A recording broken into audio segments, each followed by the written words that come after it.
भैया हम भोजपुरी गायक जितेंद्र कुमार राजभर आप लोग के बीच फिर से एक लोकगीत लेकर आया हूँ।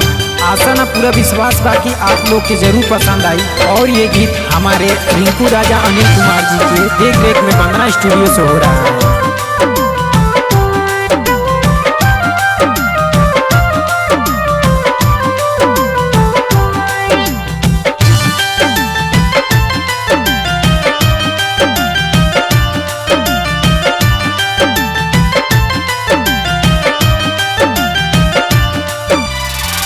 दुनिया के रीत ऐसन काहे विधाता,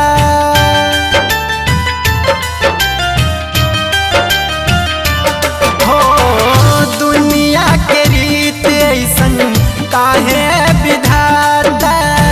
दुनिया के रीत ऐसन काहे विधाता, माई बाबू के लोग काहे भुलाता, माई बाबू के लोग काहे भुलाता, माई बाबू के लोग काहे भुलाता।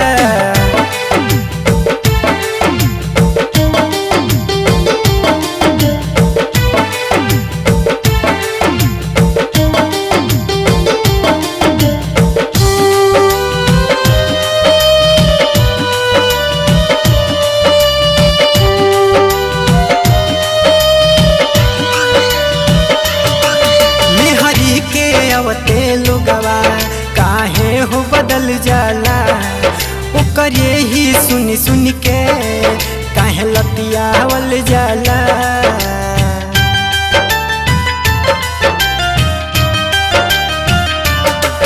मेहरी के अवते लोगवा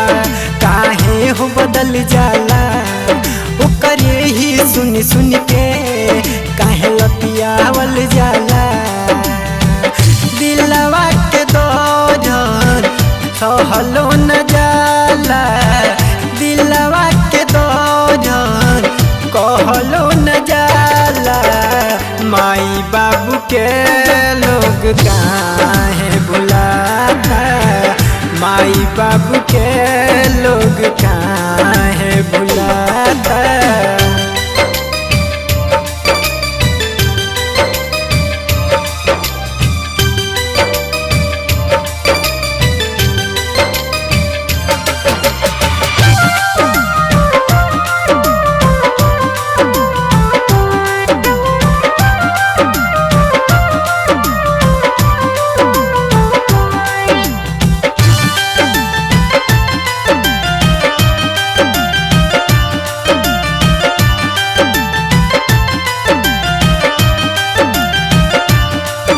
अपने ऊ घर के अंदर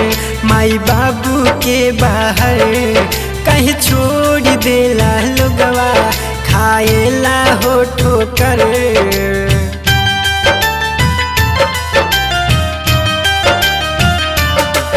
अपने ऊ घर के अंदर बाबू माई के बाहर कहीं छोड़ देला लोगवा खाएला हो ठोकर, जितेंद्र से अब पूछो नहीं कहता, जितेंद्र से अब पूछो नहीं कहता, बाबू माई के लोग काहे भुलाता, बाबू माई के लोग काहे भुलाता, दुनिया के रीत ऐसन काहे विधाता, दुनिया के रीत ऐसन काहे विधाता, माई बाबू के लोग काहे भुलाता, माई बाबू के लोग काहे